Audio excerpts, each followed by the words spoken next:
색이란 무엇인가요? 색이란 형태가 있고 단단한 것입니다. 색은 우리에게 단단하다는 느낌을 줍니다. 우리는 범부라서 색에 매우 집착합니다.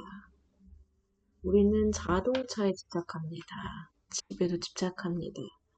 옷에도 몸의 형태에도 집착합니다. 이 모든 것이 색입니다. 보살이 색을 보시할 때 그 물건에 집착하지 말아야 합니다. 말은 쉽지만 실제로는 어렵습니다. 보살은 단지 보시만 하는 것이 아니라 육바라밀과 수많은 수행을 함께 닦았습니다. 가장 먼저 배워야 할 것이 보시입니다. 이것이 대승불교의 시작입니다. 대승불교를 수행하고 있는지 확인하는 방법 중 하나는 보시를 하고 있는가입니다. 대승에서 가장 먼저 가르치는 것이 보시입니다. 보시에는 세 가지 종류가 있습니다. 첫 번째, 재보시입니다. 돈과 물건, 재산, 자동차 등을 주는 것입니다. 왜 이것부터 시작할까요? 재보시는 자신이 힘들게 얻은 것을 놓아버리는 법을 배우는 것이기 때문입니다. 가질 수 있고 있는 것을 아는 것만으로도 충분한다면 이제는 집착하지 않고 놓아야 합니다. 붙잡고 있으면 더 불행해집니다. 얻었다면 놓을 줄 알아야 합니다. 잡고 있으면 더 불행해질 뿐입니다.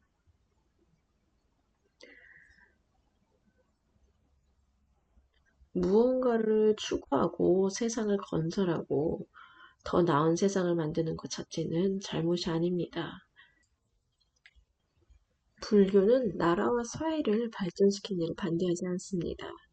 하지만 불교는 다만 짓고 나면 집착하지 말라고 합니다.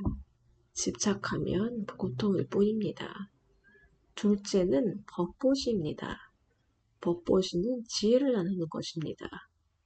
법을 나누는 것은 다른 사람들이 더 나은 방식으로 살아갈 수 있도록 그들의 삶을 향상시키도록 돕는 일입니다. 세속적 지식보다 출세간의 법은 훨씬 더 큰 행복을 가져옵니다. 여러분이 세간법을 따라 수행하면 얻는 행복은 출세간법을 따라 수행했을 때 얻는 행복보다 비교가 되지 않습니다.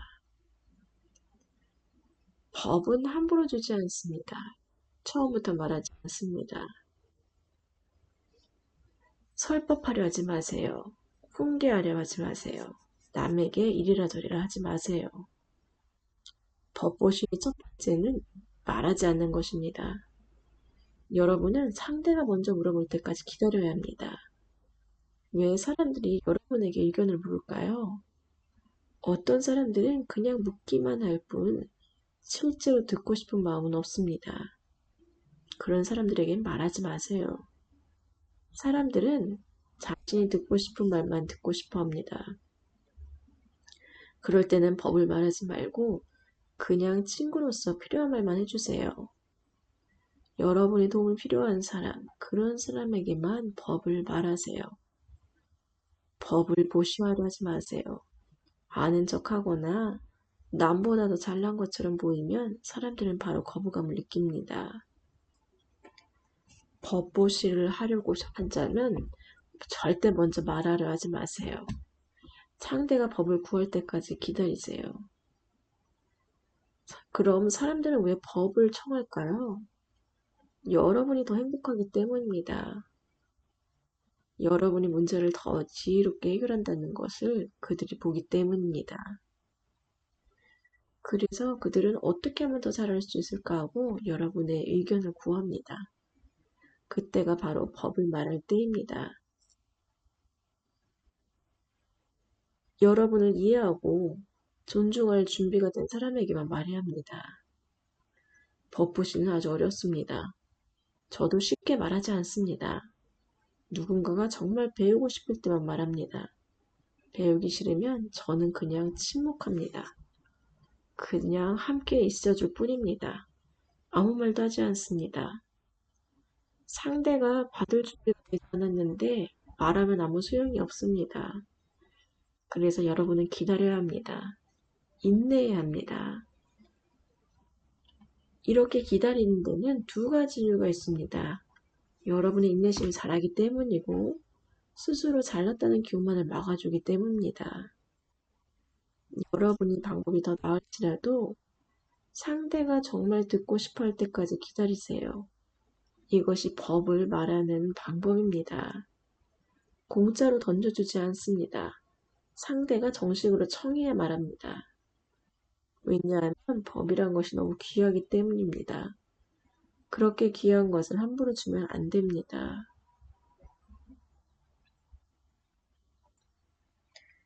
어떤 사람들은 좋은 내용을 들으면 자기 계정에 올리고 사람들에게 공유합니다.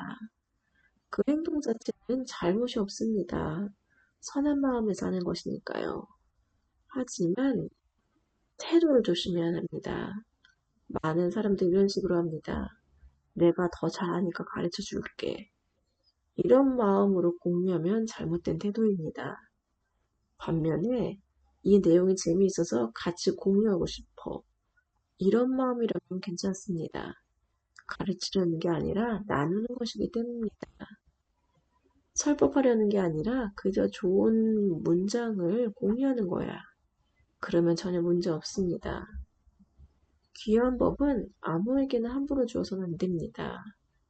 법은 소중한 것이기 때문에 그것을 받을 만한 사람에게만 주어야 합니다. 법이 귀하면 귀할수록 아무에게나 함부로 주어서는 안 됩니다. 받을 자격 있는 사람에게만 줍니다. 법보시는 올바른 태도가 필요합니다. 상대가 받을 준비가 될 때까지 기다리세요. 기다려야 합니다. 상대가 진심으로 알고 싶어하고 배울 준비가 되었을 때 주는 것입니다. 상대가 준비되어 있어야 합니다. 억지로 밀어넣어서는 안 됩니다. 남을 감동시키려고 가르치려는 마음으로 접근하면 안 됩니다. 상대가 정말 알고 싶어하고 배울 준비가 되었을 때 비로소 법을 줍니다. 법을 줄 때는 아끼지 말고 가장 좋은 것을 다 줘야 합니다. 이거 알려주면 상대가 나보다 더 잘하게 되는 거 아니야? 이런 생각은 하지 마세요. 법을 줄 때는 숨김없이 가장 좋은 것을 다 주는 것이 원칙입니다. 법을 줄 때는 이렇게 말해야 합니다. 제가 많이 아는 건 아니지만 제가 이해한 바로는 이렇습니다. 혹시 더 잘 아는 사람이 있으면 그분께 여쭤보세요. 이런 태도는 겸손함을 보여줍니다. 법을 주면 어떤 일이 일어날까요? 상대가 반응합니다. 동의하거나 반박하거나 새로운 의견을 말합니다. 그 반응이 모두 여러분의 이해를 넓히고 지혜를 확장시키는 가르침이 됩니다. 대승불교에서는 아라한을 증득한 뒤에 비로소 가르치는 수행을 시작합니다. 왜냐하면 가르치는 과정에서 지혜가 훨씬 크게 자라기 때문입니다. 많이 설명되지 않은 중요한 보시가 있습니다. 무해시입니다. 정말로 수행을 진지하게 생각하는 사람이라면 반드시 무해시를 수행해야 합니다. 왜냐하면 수행이 올라갈수록 자신과 타인의 두려움을 극복시킨 능력이 필요하기 때문입니다. 무해시란 단순히 걱정하고 불안한 사람을 달래주는 정도가 아닙니다. 상대가 두려움을 직접 이겨내도록 도와주는 것입니다.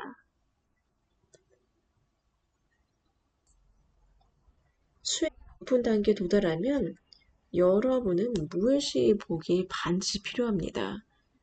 이건 중요합니다. 여러분은 이 복을 저장해 둬야 됩니다. 계속 베풀고 또 베풀어서 쌓아둬야 됩니다. 모든 단계에서 그렇습니다. 누군가 두려워하며 걱정하지 마세요. 괜찮아요. 이런 태도를 평소에 가져야 합니다. 높은 경지에 올라가면 이렇게 쌓아둔 무의 힘을 꺼내 쓸 수 있습니다. 그런데 정상에 도달해 놓고 이제부터 무회시를 시작해야지. 이러면 너무 늦습니다. 여러분은 지금 이렇게 말해야 합니다. 괜찮아요. 할 수 있어요. 걱정하지 마세요. 내가 도와줄게요. 진정으로 말해야 됩니다. 마음에서 우러나와서 할 수 있다라고 해야 됩니다. 세 번째 버시는 다른 사람에게 여러분의 힘을 나눠주는 것입니다. 여러분에게 힘이 있어야 남에게 줄 수가 있습니다. 수행을 계속하다 보면 결국 자신을 가로막는 것은 자기 자신입니다. 두려움이 올라옵니다. 나는 해낼 수 없다. 스스로 그렇게 말하기 시작합니다.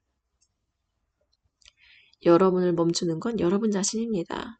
난 못하겠어. 너무 벅차. 포기할래. 이렇게 여러분 자신이 말합니다. 스승은 왜 내쫓지 않나요?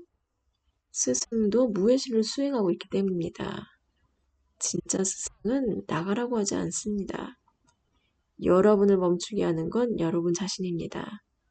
어떤 스승도 여러분을 멈추게 하지 않습니다. 이 무회시의 복은 정말 중요합니다. 언젠가 부처가 되고 싶다면 반드시 이 복을 충분히 갖춰야 합니다. 부처가 되려면 반드시 무회가 있어야 부처가 될 수 있습니다. 두려움이 있으면 수행이 안 됩니다. 예를 들어서 스승님이 나를 싫어하는 것 같다. 이런 생각이 전부 다 헛된 두려움입니다. 이런 두려움이 조금이라도 있으면 여러분은 스스로 물러나 버립니다. 스승은 아무것도 하지 않습니다. 무회시의 공덕은 정말 중요합니다. 수행하려면 무회의 복이 절대적으로 필요합니다.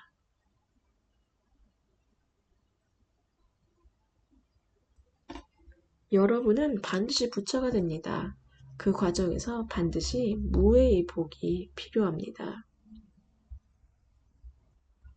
상은 무엇인가요? 눈으로 보이는 형상이 상입니다.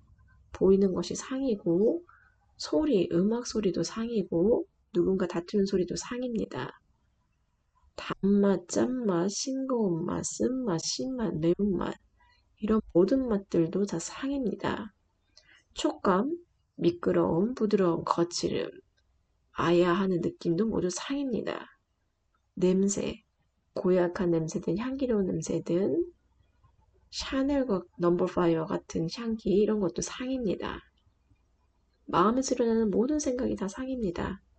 마음에서 생각하는 휴가 역시 하나의 상입니다. 우리가 외부 세계에 접촉할 때 모든 접촉은 상을 통해 이루어집니다. 우리 촉감이나 감각작용은 모두 상입니다. 보살은 외부 세계에 접촉할 때 어떤 상에도 집착하지 않습니다. 이것은 바로 육진에 집착하지 않는다는 뜻입니다. 돈을 주어도 탐내지 않고 음식을 주어도 탐내지 않습니다. 보살은 차별하지 않습니다. 크든 작든 같습니다. 음식을 주지 않아도 많이 주어도 똑같습니다. 좋아하든 미워하든 모욕하든 똑같습니다. 범부는 분별하기 때문에 상에 집착합니다. 분별심이 없으면 상에 집착하지 않습니다. 하지만 보살은 상에 집착하지 않더라도 여전히 바람을 닦습니다. 상에 집착하지 않으니 수행할 필요가 없다라고 하지 않습니다.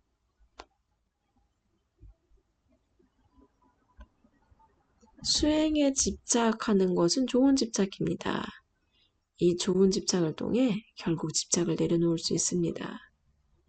수행은 다른 작은 집착들에게서 벗어날 수 있게 도와줍니다. 반면 비수행은 집착에서 벗어나는 데 도움이 되지 않습니다.